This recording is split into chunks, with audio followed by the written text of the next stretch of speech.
gracias por estar aquí nuevamente con el amigazo Walter Vingal y sus editores que han venido desde Quito precisamente para presentar Mamá Angélica, el libro de Walter. Walter estuvo hace menos de un mes, o un mes por ahí, aquí presentando otro libro, Mis Flores Negras. Y bueno, y hoy no solo está Walter, sino que va a estar conversando con nuestra querida Ingeborg Robles y nuestro no menos querido Juan Ignacio Chávez. Y yo podría hablar mucho de los tres, pero prefiero que hablen de ustedes, así que yo me retiro, les pido un aplauso para ellos.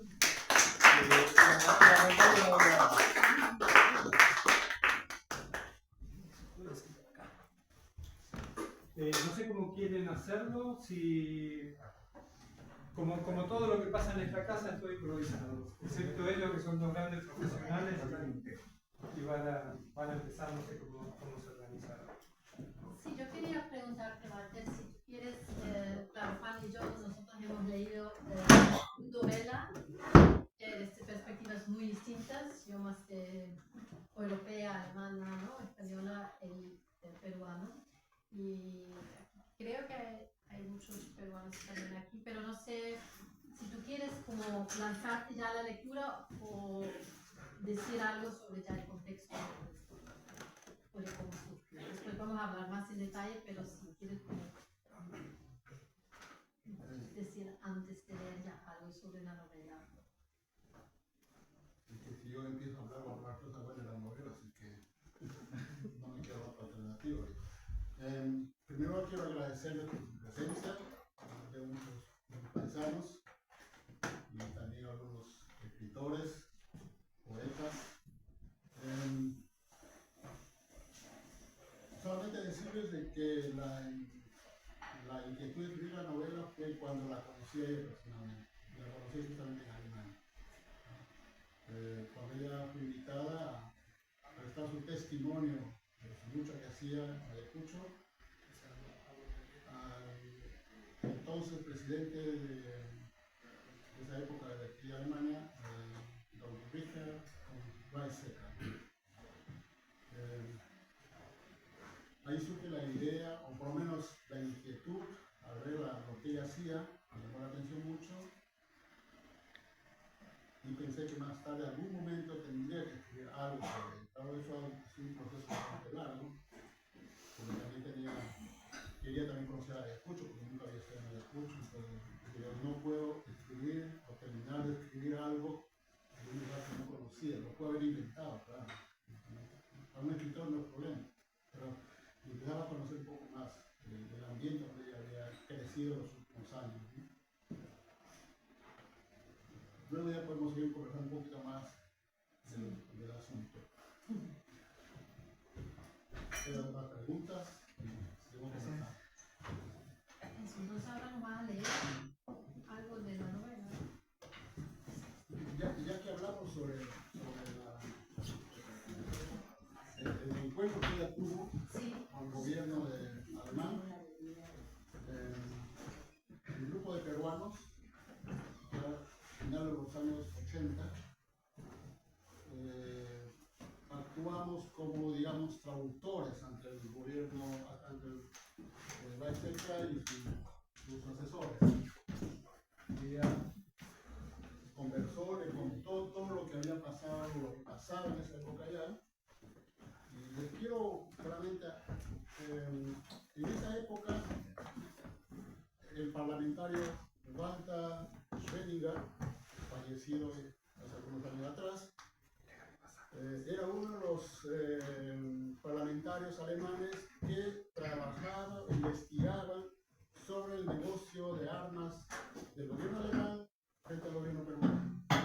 Entonces, él había encontrado que la empresa Mercedes-Benz, que tiene un aparato, una empresa que vende armas, le vendía al Perú y que estaba, pues, esas armas estaban siendo utilizadas para matar digamos, con el pretexto de combatir la subversión, pues eran utilizadas, entre comillas, para matar solamente, ¿no? Entonces, este parlamentario fue uno de los artífices, digamos, para la invitación de la señora Angélica Mendoza a Alemania.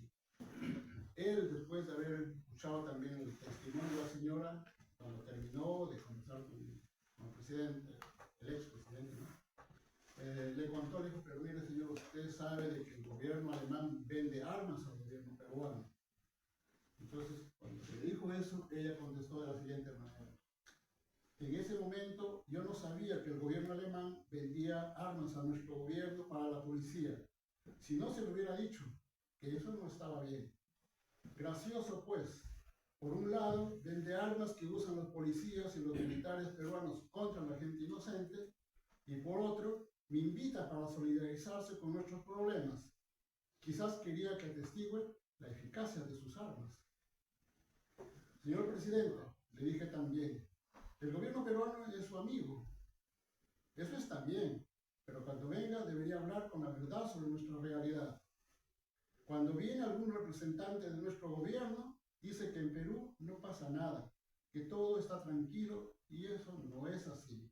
No hay tranquilidad, hay sufrimiento, hay represión indiscriminada, hay matanzas, miles de desaparecidos, mujeres y niñas violadas, hambre y desocupación, mucha pena y muchas lágrimas. Hay mucha injusticia, señor presidente. Así le hablé a ese señor Richard von Weizsäcker, que en ese entonces era presidente de Alemania. Después, en una conferencia de prensa, y a un grupo de amigos peruanos y alemanes, les dije que se solidaricen enviando cartas al gobierno pidiendo que no se den más abusos, que pidan el regreso del fiscal de Ayacucho para que siga investigando, que manden cartas de protesta al general Valdivia, porque en Ayacucho hace lo que quiere con un patrón. Por ejemplo, toda mi familia está amenazada. Yo también estoy amenazada junto a toda mi directiva, lo mismo que todas las señoras socias de AMHACEP. Que el gobierno de Alemania y la gente de bien solicite garantías por nuestras vidas. AMHACEP es la Asociación Nacional de Familiares de Desaparecidos Secuestrados en el Perú, que fue fundada por la señora Angélica Mendoza en Ayacucho. Hay otro aspecto también que ella dice, ¿por qué su lucha en el Perú, no? Parece que las cosas no han cambiado.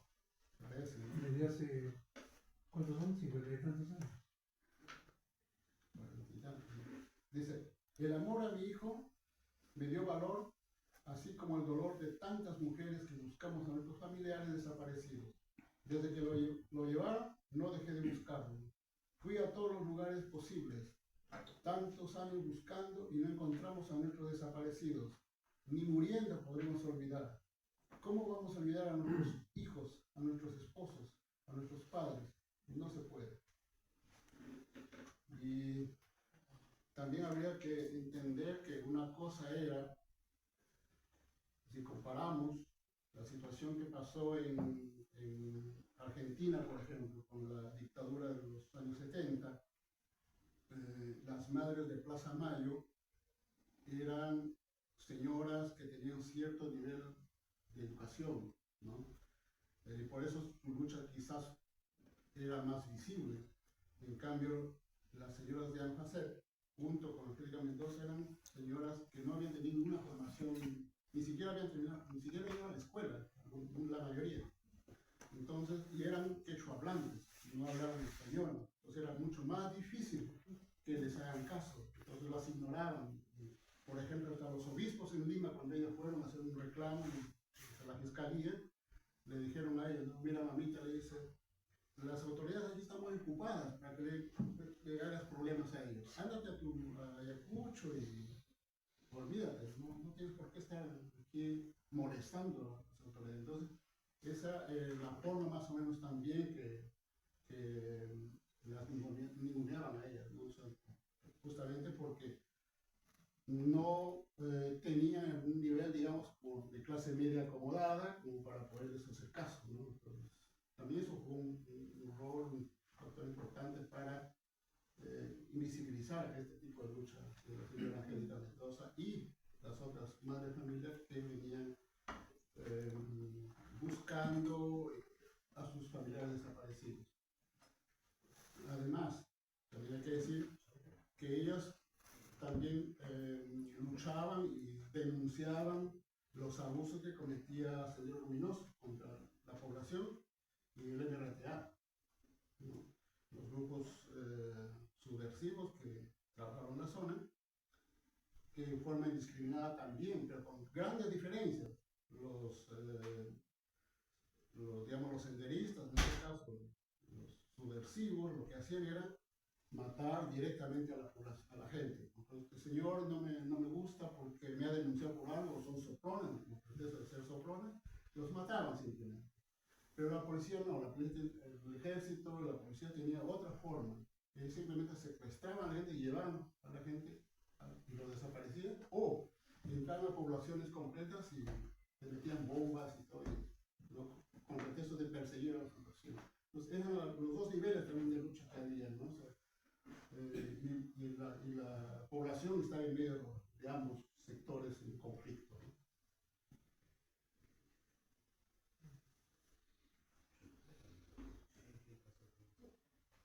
Y entonces, claro, tú conociste a ella y tenías esa idea o esa necesidad quizás, ¿no? De escribir su historia, ¿no? Como dijiste. Lo que a mí me interesaba, y creo que casi todo mi trabajo literario que tengo es intento que se visibilice los sectores marginales, los sectores que tienen poco que ver, digamos, con la historia oficial, ¿no? Entonces, por eso la señora es una de ellas, ¿no? Entonces, me interesó desde un comienzo eso, ¿no? Cuando hablé con ella personalmente, cuando me contó un poco más de que ahí estaba, entonces ya para mí se prendió la idea de que tengo que escribir la historia. Por eso fui a Ayacucho también, para hablar un poco con sus parientes, sus hijas, fundamentalmente, amigos que la habían conocido, con las señoras que habían trabajado con ella, y saber un poco, digamos, las cosas un poco más personales, más íntimas de ella, cómo era la señora, ¿no? Una señora muy humilde y muy católica. Ella tenía en su casa, tenía su propio altar, que todos los días tenían que rezar, con familia y todo, sabía rezar ahí, todos los días, era una cosa normal. Entonces, como que esas cosas no se conocían mucho, entonces quería saber eso, ¿no? Y además también quería saber cómo secuestraron a su hijo, ¿no? Cómo lo habían hecho. Entonces, le quitaron el hijo de las manos, ¿no? Arrastrándola, pateándola, golpeándola a ella, y lo metieron al camión y se lo llevaron, ¿no? Entonces, esas cosas quería conocerlas, o sea, quería conocer, digamos, el espacio geográfico donde sucedieron los hechos, o sea, la casa, conocer la casa, dónde dormía el chico, cómo era la cocina, cómo era la sala, etc. Toda esa imaginación, eso que yo por momentos lo imaginaba, pero quería conocerlo, quería verlo, ¿no? Entonces, esa fue la razón por la cual me fui a Ayacucho, y con eso ya tuve, digamos, el material suficiente para escribir. Sí, eso se nota cuando, ¿no? Es obvio cuando se lee que hay un trabajo anterior de investigación, de hablar, hay como casi una historia oral también, ¿no? De haber hablado con los testigos. Pero como tú dices, es un trabajo literario, así que no solamente has hecho un trabajo de historiador, pero has creado una obra narrativa. Y a mí me interesa, porque ahora vas a hablar más del aspecto casi documental, ¿no? Del libro. Pero tú cuando te plantas de contar esa historia, ¿piensas en términos de género? ¿O eso ya no lo piensas como teóricamente, que te estás diciendo voy a escribir una novela o no? Porque hay, ¿no? Eso lo vimos nosotros enseguida, esa como combinación de algo documental con algo que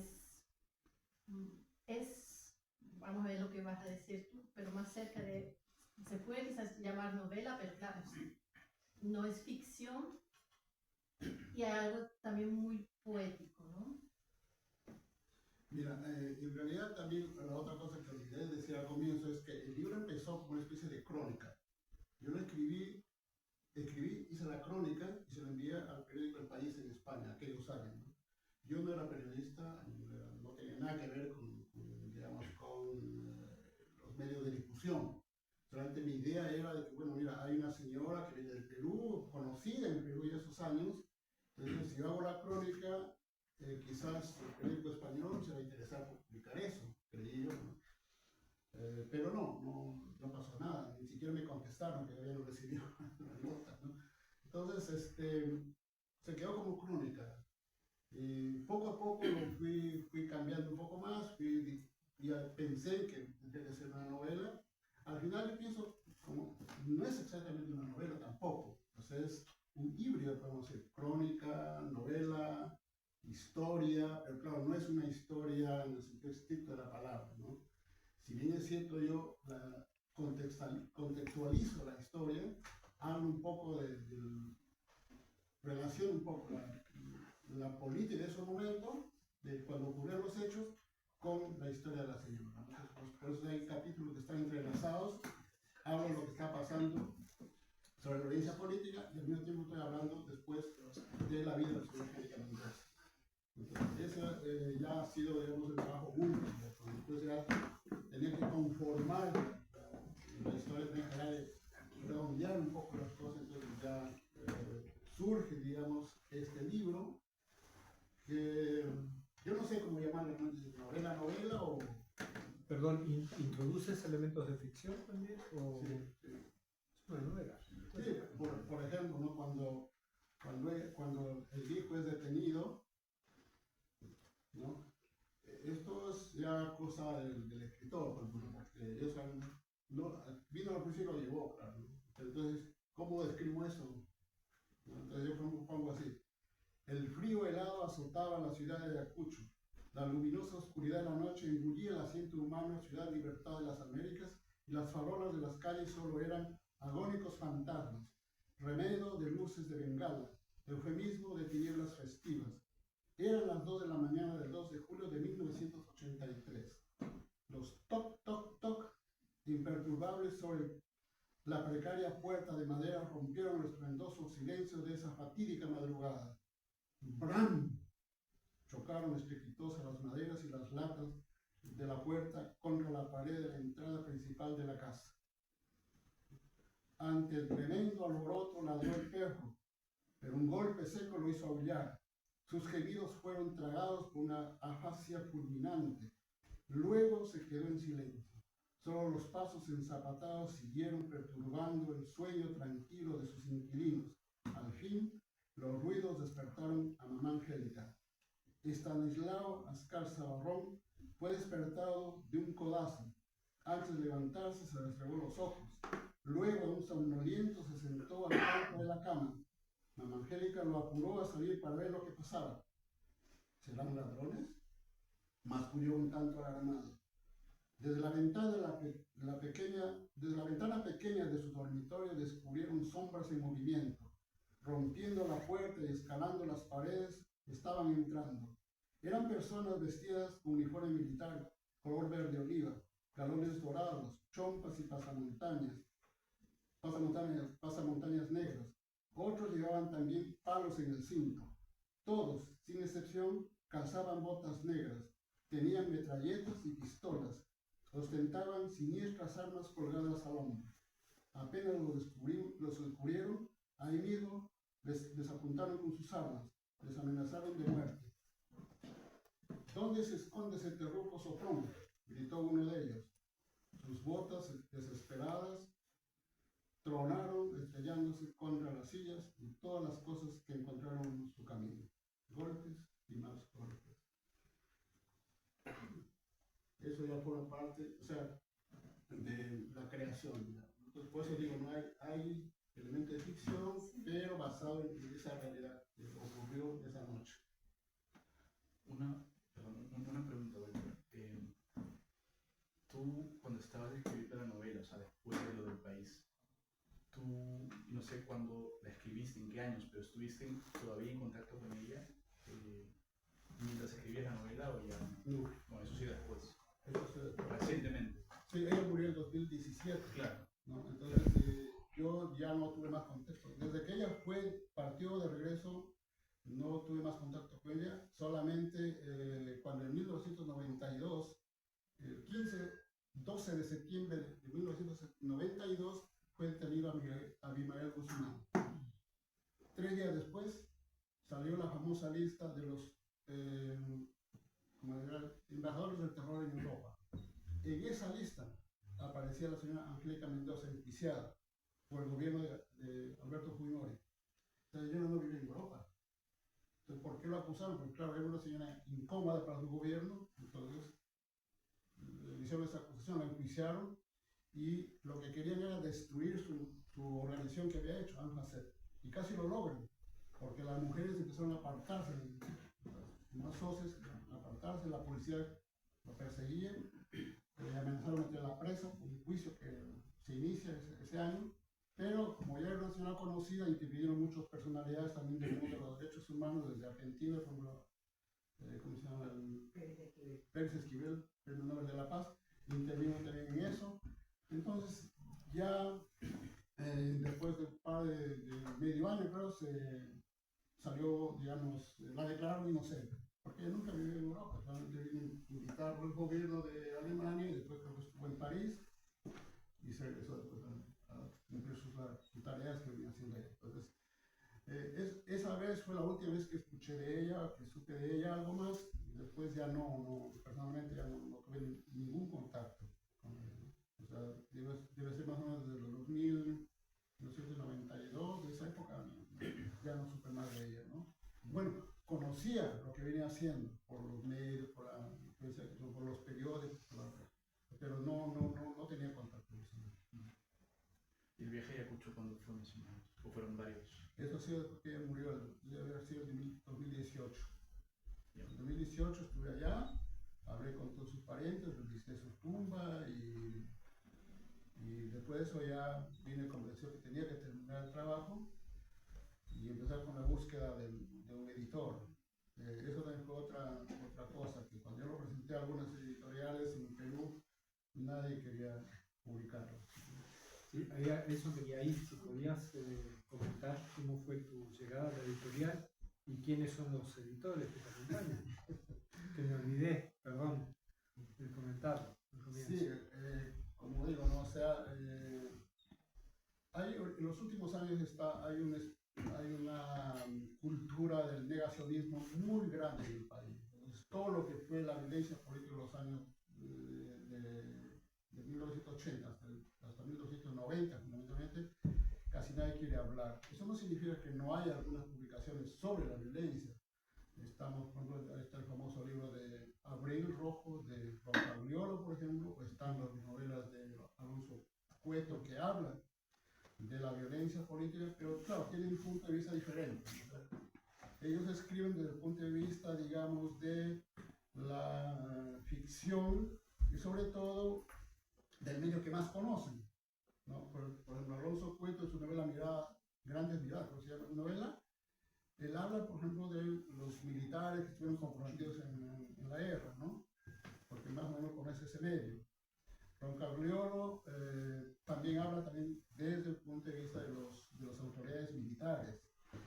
Hay otra novela que ganó el COPEN, que se llama Ese camino existe, de Luis Fernando Cueto, que también habla sobre la violencia desde el punto de vista de los militares y sus tácticas y sus estrategias, ¿no? Pero hay muy poco que se hable desde el punto de vista popular, digamos, decirlo de otra forma, desde el punto de vista de los vencidos, porque de los vencedores tenemos un montón de novelas, ¿no? O semejante, claro, no es que lo defiendan, pero digamos, una visión más o menos de ese lugar. Pero en lo que respecta al otro sector, tanto el pueblo que sufrió los embates de la violencia, de eso casi no hay poco. Hay una que se llama Las cárceles del emperador, que es una especie de autobiografía de un poeta que estuvo preso, inocente, claro, acusado de terrorismo, y después escribió su novela que se llama Las cárceles del emperador. Y una novela con bastante éxito, creo que tiene 30 ediciones ya en el país, pero del cual no se habla mucho, a pesar de que se vende libros, ¿no? Entonces, esa es la gran diferencia que hay también, ¿no? O sea, cuando una novela se publica en el exterior, es más fácil que se venda y tenga cierta aceptación. Pero cuando se habla, digamos, de la posición como es la señora Angélica Mendoza, entonces las editoriales tienen más cuidado. Yo no puedo decir que sea temor, sino simplemente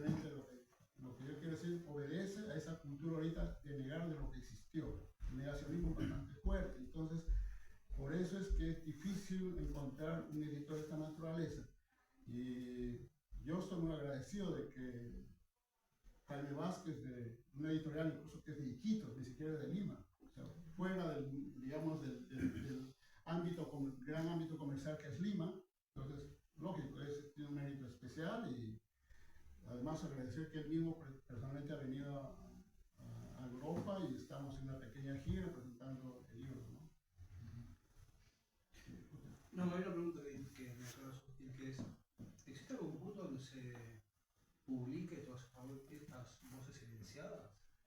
O sea, algún lugar donde se publique este tipo de obras literarias. Como digo, hay poco, casi no existe, que yo mismo que conozca, muy poco, ¿no? Hay autopublicación, pero que hay el otro problema también, que las autopublicaciones muchas veces no tienen la calidad literaria, estética Y el research y todo. que quisiéramos también que haya, ¿no? Porque no vale solamente escribir el testimonio por escribirlo, sino yo creo que también tenemos que ser un poco más respetuosos con el público y darle por lo menos algo que no solamente te llame a la reflexión, sino que también juegue un papel importante en la reflexión, digamos, de belleza, de ficción, de belleza literaria, ¿no? Entonces, a mí me preocupa también eso, ¿no? Entonces, yo intento hacer eso con las novelas. Yo quiero hacerte una última pregunta antes de cambiar con Juan y ofrecer otro elemento también. Yo quería preguntarte también, claro, ya hemos hablado de que no es una novela típica, que es híbrida, y yo también noté esa cosa que no es muy lineal, ¿no? Sobre todo la muerte del hermano de Arquímedes viene narrado 2 veces, y yo me preguntaba si tenía que ver con ese aspecto oral que tiene de las voces, o si tiene que ver con, pues, las dos también con la violencia, que es traumática y por eso no se narra como uno después del otro, pero como se narra y después se narra, hay que narrarla otra vez, quizás con otro detalle, ¿no? No, ahí hay una cosa curiosa también, ¿no? O sea, la señora luchaba buscando a su hijo, pero no era su prioridad fundamental, a pesar de que ese era uno de los motivos que la llevó a esa lucha. Ella estaba también preocupada por los demás desaparecidos, ¿no? Entonces, y hay esa versión, ella que poco hablaba de su hijo, pero esa también puede ser la otra versión de los familiares, cuando hablan de la desaparición de su hermano, de sus parientes. Entonces, por eso que está más o menos, para un poco comparar la visión, o digamos, el mensaje que hay desde el punto de vista de la señora y sus parientes, ¿no? Que se diferencia, de cierto modo, ¿no? La segunda parte, donde hablo sobre los 2 hijos también desaparecidos, uno muerto y la otra desaparecida. No, ella nunca habló de sus hijos, ella no quería hablar de ellos, ¿no? Porque se justificaba diciendo de que ella no vio lo que pasó con ellos. Uno de sus hijos murió en un atentado y la otra hija decididamente abrazó la lucha del Sendero Luminoso y se fue, simplemente. Entonces ella dice, no, mis hijos, ellos, no sé qué pasó con ellos, ellos se fueron, no me consta ni nada, no puedo decir nada por ellos. Pero mi hijo, Arquímedes, él sí me lo llevó la policía y por eso yo lucho y quiero que ese hijo aparezca. Pero la familia sí está un poco chocada, por eso la familia habla, los dos hermanos. Por eso parece que se repitió la historia, para contrastar la visión. ¿Y supieron de los de la hermana? Lo que se sabe, lo que la hermana contó, ¿no? Desde ella a los 15, 16 años se enroló en las fuerzas del Sendero Luminoso, y la última vez que supieron de ella o que apareció ella fue cuando se libera la cárcel de Ayacucho y sale junto con Edith Lagos. Eso es lo que se dice, y de ahí nunca más se volvió a saber de ella, ¿no? Nada. Yusuf, el hijo mayor de ella, él salía de la universidad, tuvo un atentado y en ese atentado murió. Él no estaba metido en el asunto, claro, pero la policía creyó que como estaba ahí, entonces él también es responsable del atentado que se hizo en una torre eléctrica cayó y una astilla de fierros se incrustó en el techo y lo mató. Eso fue un instantáneo. Y de ese momento creo que hay como dos versiones, Sí, ¿no? sí, Pues, sí. Y son de dos familiares. De dos familiares. Sí, sí. Sí, yo cuando yo empecé a leer, me quedé muy impresionada de eso, de como tú dices, desaparecidos, sobre todo que en Alemania uno piensa, ya está habituado mucho más a hablar de Argentina, ¿no? Y de leer sobre eso de Perú y en una novela que es tan híbrida. Entonces, por eso empecé a pensar en Juan, que es un escritor también peruano, de otra generación, y conocía su libro, o sus libros, poesía y narrativa también, que también trata de un pasado histórico, pero otra historia todavía más antes, ¿no? Sí, tú lo puedes decir mejor. Y yo quería, entonces pensaba que sería interesante, porque yo lo leía como alemana, española, europea, y quería quizás, pensábamos también con Pepe, que podría ser interesante si Juan Ignacio también te podría hacer unas preguntas de su punto de vista, hacer unas charlas. Por eso voy a ofrecer mi silla.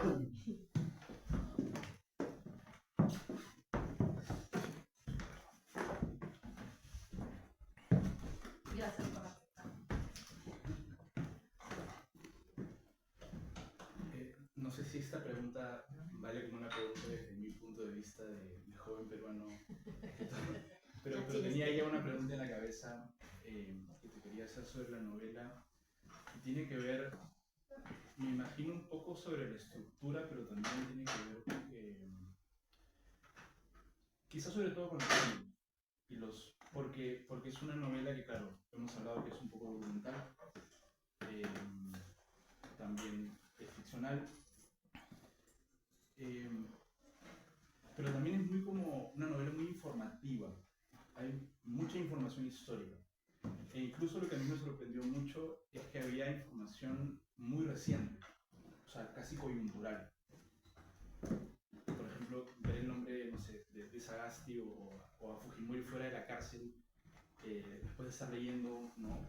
Una novela, o sea, es algo que no ocurre a menudo, ¿no? Que salga algo así, tan de pronto. Y entonces quería preguntarte un poco cómo llegaste a todos esos primeros registros y géneros dentro de la novela, que igual es una novela corta, entonces todo está bastante contenido. Pero además también un poco por los saltos temporales que eso implica, y quizás ahí ya me estoy preguntando como alguien más joven, alguien que no vivió conscientemente esta época, pero para alguien de tu generación pues sí es algo que o bien uno recuerda viendo en la televisión, o bien uno recuerda experimentándolo, o experimentándolo el vecino, o uno recuerda ya como algo más lejano, como viendo la tele hoy, como viendo el periódico hoy, ¿no? Es definitivamente como un espectro temporal que a mí me superó un poco, era bastante, y me sentí pequeño en ese sentido, pero por eso quería preguntarte por eso. Claro,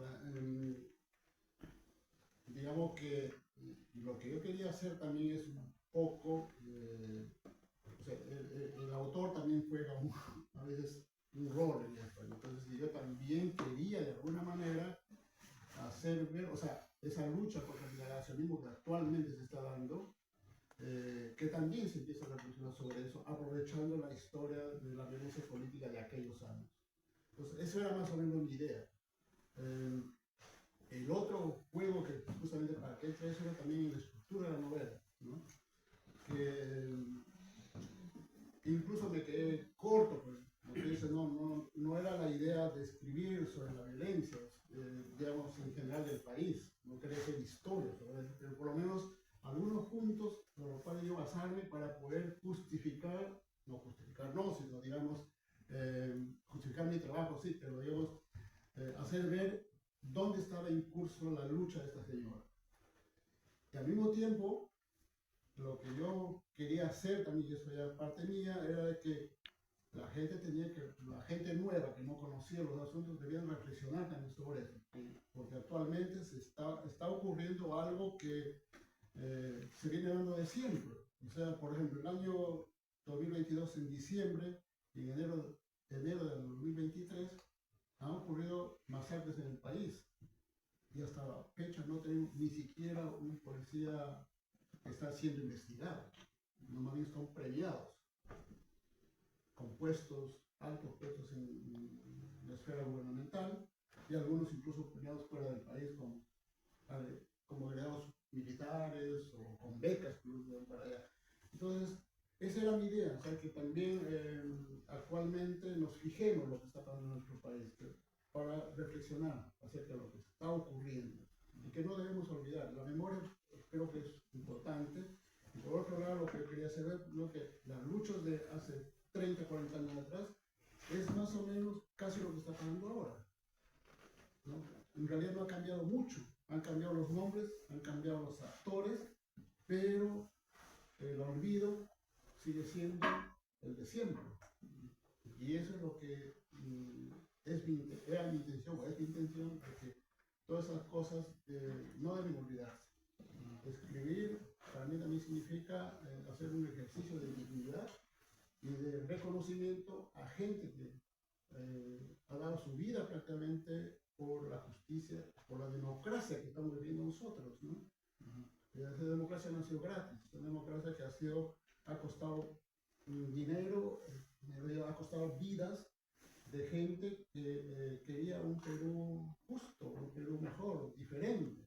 Entonces, esa es otra de las razones por las cuales pienso que la vida de esta señora, la vida como la señora Angélica Mendoza, debe conocerse.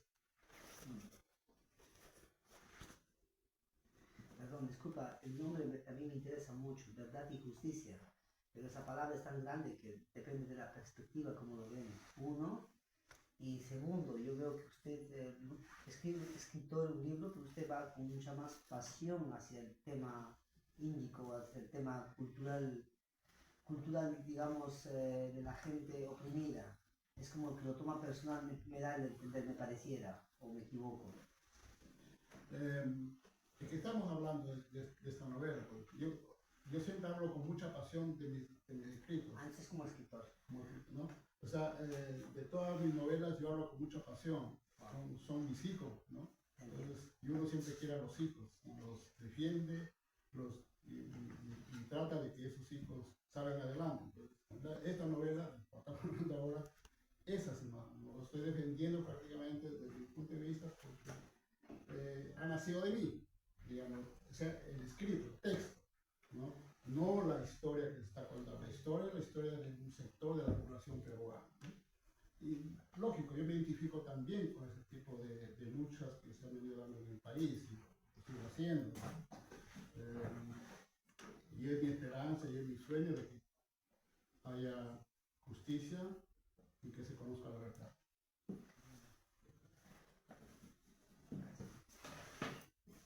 Bien, tú has sido de la misma generación con Walter, ¿no?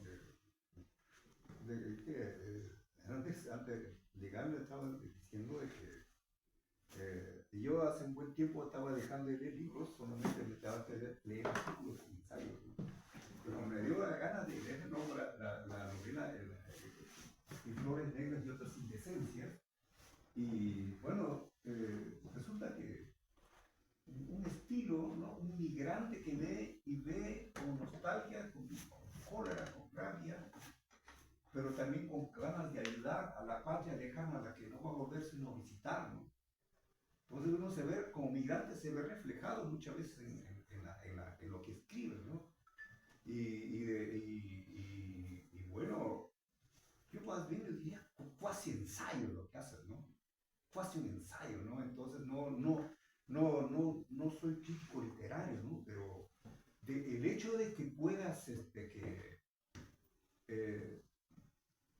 pero no tiene uno que estar de acuerdo con todo uno que ha vivido, tiene otro ángulo, a veces sobre la misma temática, tiene otro ángulo de vista, ¿no? Pero el hecho de documentar y decirlo, yo diría en forma ágil, contundente, pero desde un punto de vista claro. Eso es muy interesante.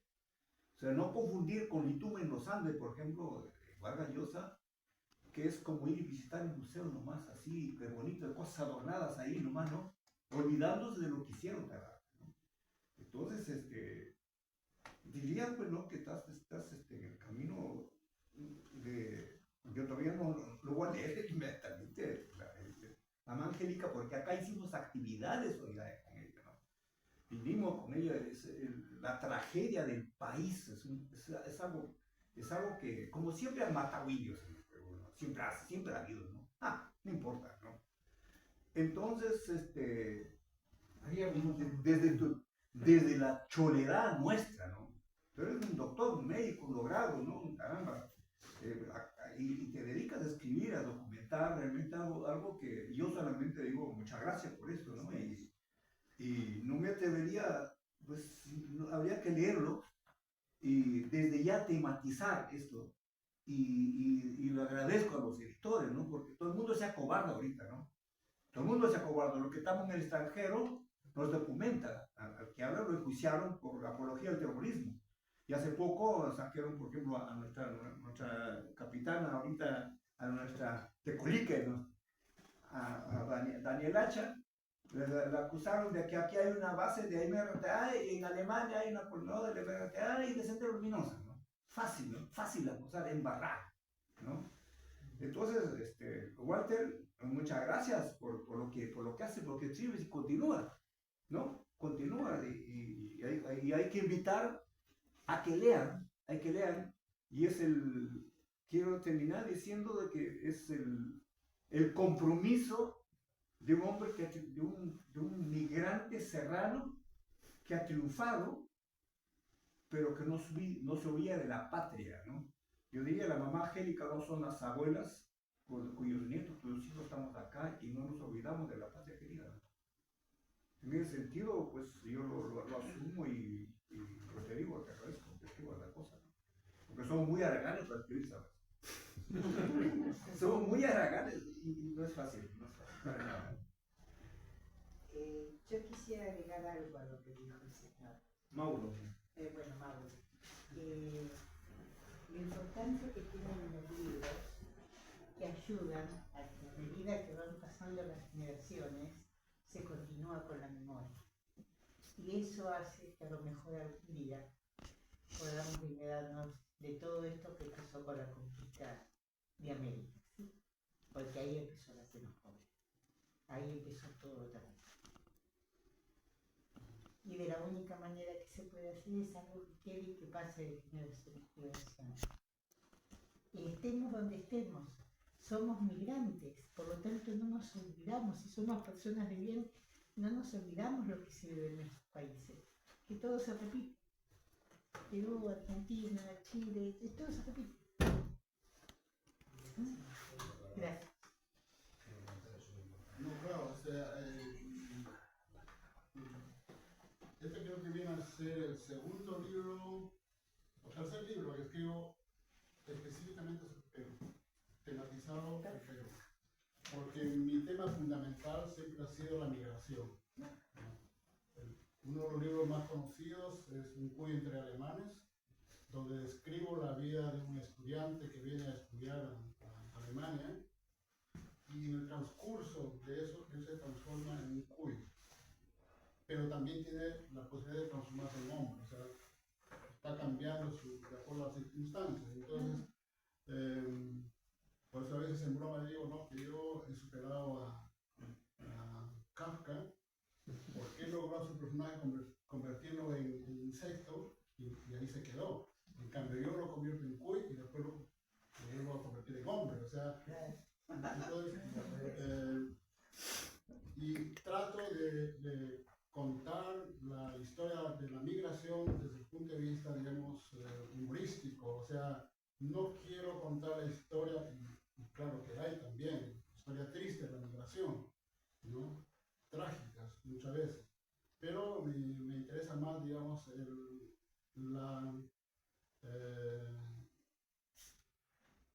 ese migrante que se enfrenta con alegría a todas las vicisitudes que tiene que hacerlo para poder sobrevivir en un país como Alemania, España, Italia, donde sea, trabajar. Yo no he tenido la mala suerte, digamos, de trabajar duro como un migrante ilegal, con sueldos de hambre, de explotación. No, lamentablemente, no he vivido yo así. Lamentablemente no, gracias a Dios. Por suerte, Se salvaste. no. He sido estudiante, sigo becado y luego trabajar, ¿no? Como dijo, Pero nunca se ha olvidado de esos países. como médico. Entonces, ha sido mi vida un poco diferente, ¿no? Pero nunca se olvidó de esos países, siempre sigue con la memoria. Es que es otra cosa, ¿no? Yo siempre digo de que mi relación con el Perú es una especie de matrimonio católico. O sea, nos podemos separar, pero no nos podemos divorciar. Qué lindas palabras, eso me encanta. Y aparte te sale el catolicismo por las venas. Era, Sí.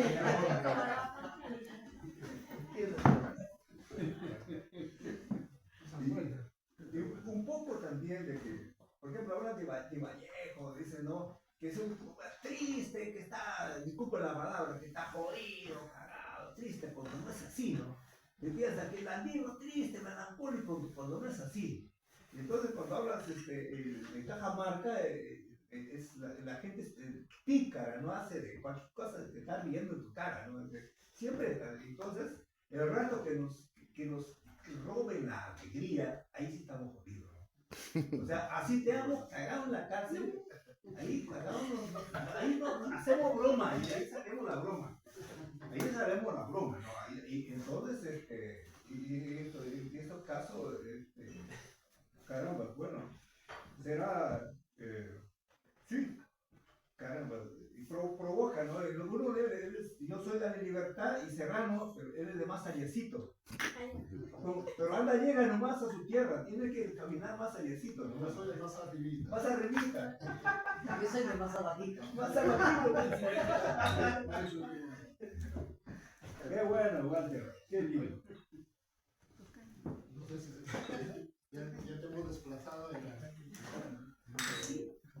No, a ver, es que si puedo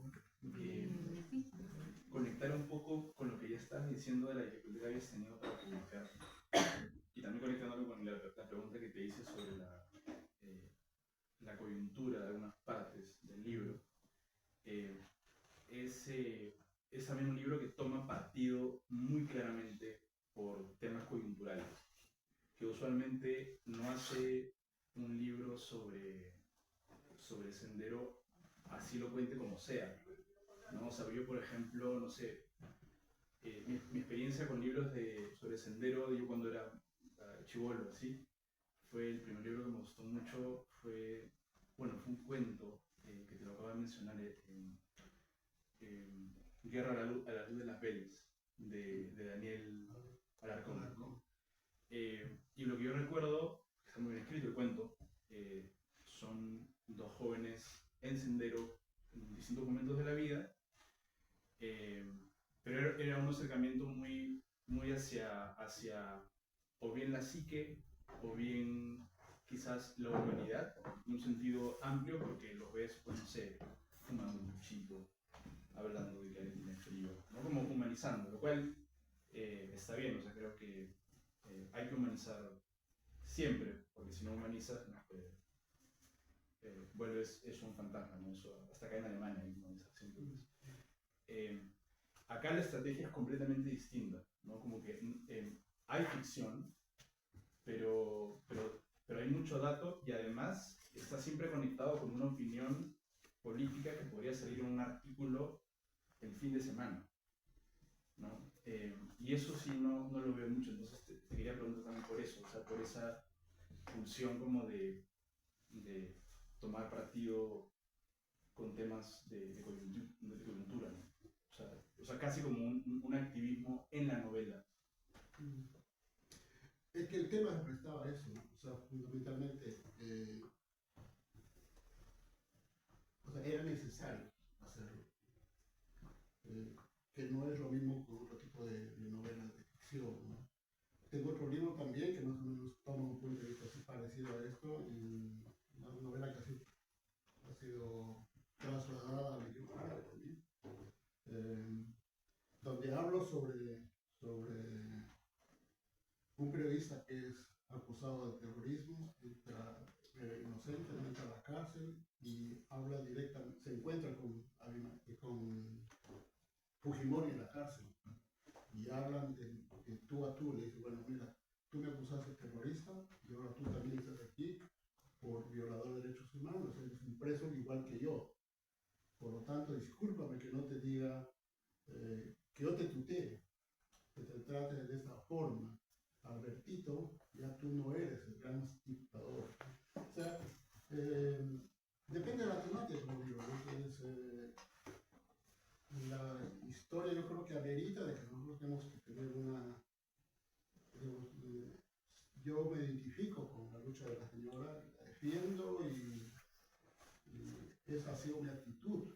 Y creo que si vuelvo a escribir una novela parecida o me ocupo de un tema de la belleza naturaleza, seguramente lo voy a poner con la misma actitud, ¿no? O sea, de compromiso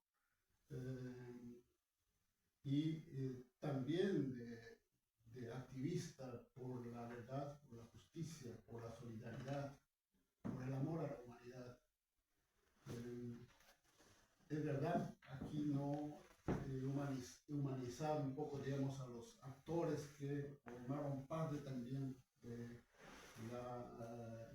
asesinato, ¿no? O sea, pero tengo otras novelas que sí lo hacen, ¿no? Entonces, y también esa opinión, ¿no?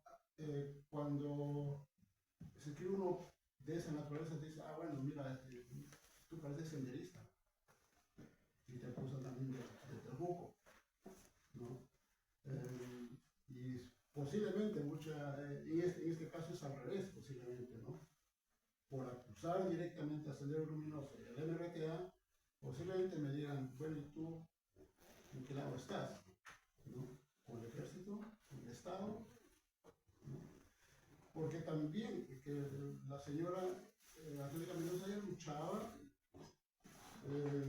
defendiendo a ese sector al que nadie le hacía caso, ¿no?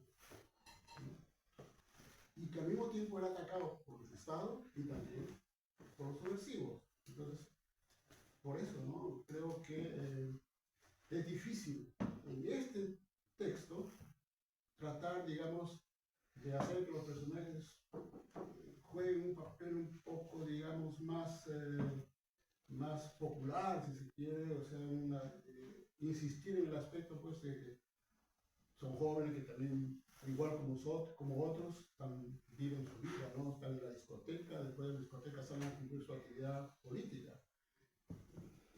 Pienso que no era mucho el tema que me movía a hacer eso, ¿no? Porque, por ejemplo, hay otra novela hace poquito que leí, Las Denise, ¿cómo era? También sobre la violencia política, una escritora que vive en París, joven. Ella también trata sobre lo que es el activismo político, sobre todo de miembros de Sendero Luminoso, en su barrio, en Lima, y el trato es diferente, ¿no? Porque habla de sus amigos, de esos jóvenes que están actuando por defender un supuesto ideal, una forma de querer hacer bien al país desde el punto de vista del cambio revolucionario, pero que conocemos las consecuencias que hubieron, ¿no? Que no fueron, digamos, que no hicieron bien al país, sino habían destruido al país, ¿no? Han destruido incluso no solamente esas organizaciones políticas de cambio, sino que han destruido la esperanza de un posible cambio. Ahora la gente, yo creo que casi nadie cree en la izquierda. Bueno, hace par de años. Sí, no, entonces estamos inmersos en esa situación ahora. No sé cuánto va a durar. Yo le calculo por lo menos unas 2 generaciones, siendo optimista.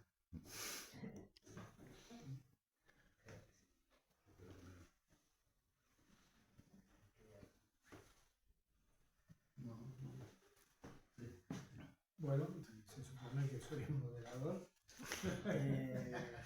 Pero bueno, me siento tan cómodo estando acá como público que bueno, no sé qué decir. Me gustaría también, si Walter me lo permite, hay una novela que él ya nombró, que es Un cuy entre alemanes, que probablemente haya sido la que más se te reconoce como escritor. Desde todos los libros que has escrito, siempre, si yo me guío por lo que dice las redes sociales, muchísima gente que incluso que no vive acá en Europa te trata de cuy. Pero al mismo tiempo esa novela ha sido criticada por algunos sectores de la inteligencia, ¿no? Sobre todo acá la de Berlín en español. Y me gustaría que ya sé que vas a defender la novela y yo también la defiendo, pero ¿por qué crees que ha sido atacada dentro de algunos sectores? Si fue por la temática, por no comprender el humor que estaba hablando también acá el amigo, de cómo tratar, por ejemplo, el drama de la inmigración y la catástrofe de convertirse en un ser que no es el que estaba originariamente determinado, y eso explicándolo con humor, ¿no? Pero lo que me interesa es por qué mucha gente te idolatra por esta novela al mismo tiempo que otra gente desprecia esta novela y al mismo tiempo lo hace extensivo al autor. Yo creo que hay que mirar también un aspecto especial. Estamos avanzando en estas sociedades europeas fundamentalmente, y creo que también latinoamericanas, la lucha y la defensa de género, ¿no? Entonces, claro, la novela es vista desde un punto de vista machista, sexista, hasta pornográfico por momentos. Pero yo creo que tiene varias lecturas, justamente es ¿no? Sí, yo reconozco que tiene una actitud machista, tiene una actitud sexista. Incluso la crítica alemana hizo una reseña en una revista de izquierda diciendo que la novela es, como decía el título, más o menos así, un coito sin fin. El título escrito por una periodista radical, claro, ¿no? Entonces, pero y yo digo, bueno, hasta cierto punto tiene razón.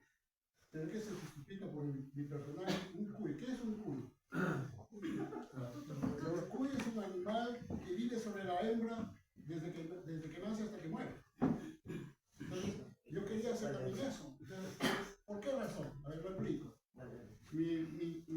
Mi personaje, cuales inspira la novela, son dos latinoamericanos. Un colombiano que tiene 7 hijos de una esposa. Y no, al revés. El colombiano tiene 7 hijos y 3 mujeres, y el peruano tiene 6 o 7 hijos también de una sola mujer. Entonces, por ahí empieza también la cosa muy influencia, ¿no? Digo así, un cuy es aquel que tiene muchos hijos, cantidad de hijos, y sexualmente muy activo. El machista el latinoamericano se precia de ser muy macho. Entonces quería también representar eso. Por otro lado, está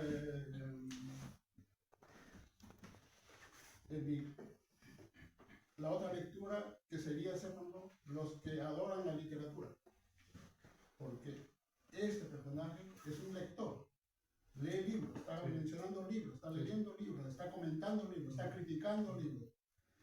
Es otra lectura, que es también un activista político. Está opinando sobre la política alemana, está mencionando, criticando la política peruana. Por ahí. Por otro lado, está la identidad.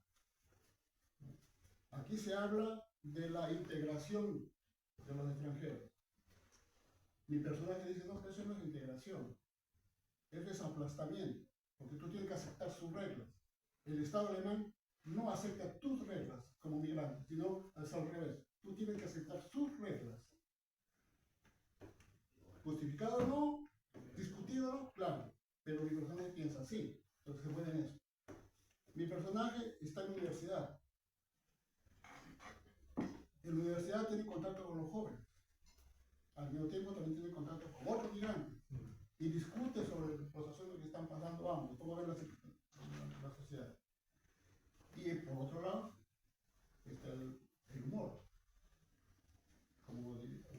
poco la palabra de Mauro, es un cae de risa la novela, ¿no? ¿No? Entonces, y todo eso es una novela. Entonces, por esa razón, como tengo detractores y algunos que apoyan. Y sí, ha sido la novela que más se ha vendido, la que más, digamos, satisfacción me ha dado para llamarme escritor. Porque yo siempre he dicho que soy un intruso en la literatura. Yo no estudié literatura, nunca soñé ser escritor, ni publicar siquiera, pero se ha dado las circunstancias. Sí era lector, desde los 13, 14 años, yo viví metido leyendo, leía todos los días, sin parar, y hasta ahora lo hago, ¿no? Entonces, todas esas cosas se mezclan en esa novela. Y cuando yo he intentado que la novela sea traducida al alemán, por ejemplo, tampoco es fácil encontrar una editorial que lo haga, ¿no? O sea, una editorial me dijo que es demasiado latinoamericano. Otra editorial me dijo, sí, es demasiado sexista. Hasta me dijo que era racista, una editorial alemana. Entonces, por eso digo, vamos a encontrar muchas lecturas de la novela, ¿no? ¿Ha cambiado ese ámbito? Porque pienso que, ¿cuándo fue eso del Kuli? ¿Hace muchos años o es nueva ese libro?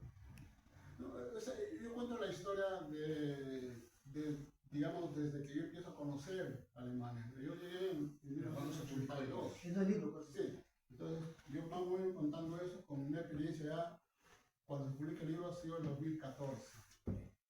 y hasta ahora piensa que sigue igual pensando de los escritores cuando escriben ese tipo de libros, de ese tipo de concepto, o ha cambiado un poco el lector alemán de las editoras alemanas. ¿Cómo lo ve? Porque en muchos aspectos siento ese mismo aspecto que usted siente, como lo veo igualito, en muchos aspectos, pero la parte literaria creo que se ha cambiado. No, los cambios han sido espectaculares también. Por ejemplo, si leemos la novela de, ¿cómo se llama esta señora Millet? No me acuerdo su nombre. ¿Peruana? No, es una francesa que ha escrito un libro donde ella habla abiertamente del sexo, habla como mujer, habla de cómo se masturba y todo. Y hay otra escritora inglesa muy publicada aquí en Alemania que también habla de cosas extremas que quizás nadie lo hablaría. Entonces, el problema está claro, yo estoy hablando con el 2014, 2015, 2016, 2017 y 2018. Después de eso ya no he intentado más conectarme con alguna editorial. Más bien al contrario, como ya soy famoso, estoy esperando que vengan a mí. Así tiene que ser. El Kafka peruano, ¿no? Está viniendo de la selva urgente y hambre que más, hermano. El tema de integración es complicado. Porque la integración lo que busca es que uno se integre a una sociedad nueva, no uno traer y que la sociedad que está llegando se integre a uno. Es como una autopista, Los autos van por un lado y uno se tiene que integrar para que esa autopista siga su propio camino. Uno no puede tratar de imponer que uno viene a un lugar e impone su cultura al resto de la gente. Yo eso no lo considero correcto. Sí, claro, o sea, pues digo, es discutible el asunto, ¿no? Porque los españoles fueron y mataron todo en el Perú. Pero eso fue una masacre. Eso es un genocidio. Eso es un genocidio. Pero en nombre de desarrollo. ¿Y usted lo considera correcto eso?